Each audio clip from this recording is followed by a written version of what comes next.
Hello बच्चों, let's read this question. Select the correct statements. हमें इस क्वेश्चन में करेक्ट स्टेटमेंट्स को सिलेक्ट करना है। Note the key concept of this question and this says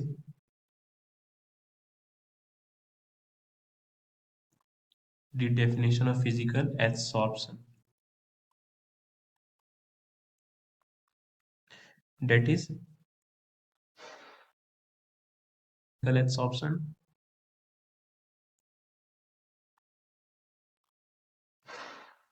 in physical absorption, the attachment between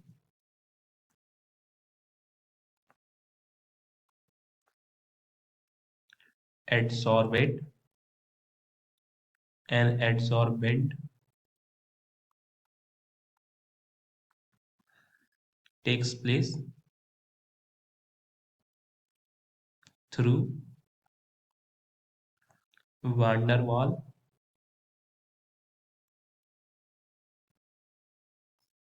force of attraction. That is, let's understand what actually happens in physical absorption. Let's say this is the catalyst और this is the adsorbent, to be more precise, जिस पर adsorbent आके चिपकेंगे। सो अगर इसके centre में कोई particle हो या अंदर लेयर में कोई पार्टिकल हो तो इसकी तरफ चारों तरफ से इक्वल फोर्स ऑफ अट्रैक्शन ये एक्सपीरियंस करेगा दूसरे एटम्स से। तो इसके ऊपर कोई भी नेट फोर्स नहीं लग रहा, बट जो एटम्स सरफेस पर है उसके पास अंदर की तरफ तो फोर्स ऑफ अट्रैक्शन है, बट बाहर से कोई भी फोर्स ऑफ अट्रैक्शन नहीं है। यानी यहाँ पर केमिकली इम्बैलेंस ऑफ फोर्सेस हो रही है, यानी कि ये अब बाहर में रखे हुए मॉलिक्यूल्स को अपनी तरफ अट्रैक्ट करेगा। तो ये रीजन होता है attraction of external molecules on the adsorbent in physical adsorption. In chemical adsorption,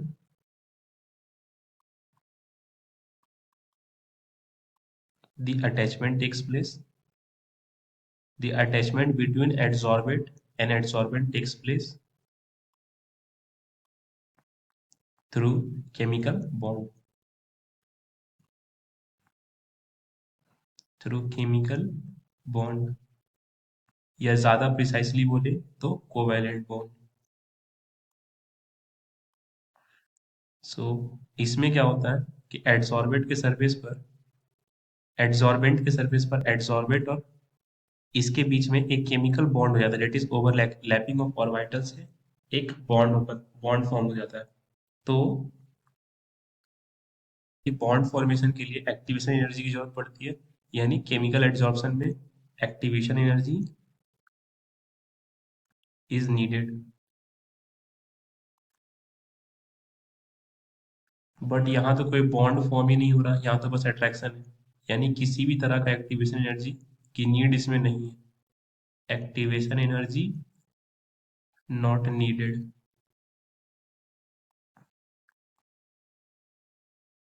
Let's read the options. First option says activation energy is zero in physical adsorption. Yes, friends, option A is correct. Let's take option B. Activation energy is required for chemical adsorption. Yes, this is also correct. Let's take option C. Phagicide is a safe selective catalyst. Yes, friends, option C is also correct. Phagicide is also known by the name zeolite और इसकी honeycomb like structure होती है। Honeycomb like structure, तो honeycomb like structure होने की वजह से इससे छोटे साइज के जो भी पार्टिकल्स होते हैं वही इसके अंदर जा सकते हैं, या फिर इस शेप का जो कैटलिस्ट या इस शेप का जो सब्सटेंस है वही इसके अंदर जा सकता है। इसका मतलब ये एक सेफ सिलेक्टिव कैटलिस्ट है। So option C is also correct. Now let's see option D. Option D says catalyst provides a new pathway. Yes, catalyst एक नया पाथवे प्रोवाइड करता है by taking part in. No, no students, catalyst reaction में take part नहीं करते, यानी catalyst do not take part in chemical reaction. So the correct options of this question are, this is wrong, A, B and C. I hope आपको ये concept समझ आया students. Thank you.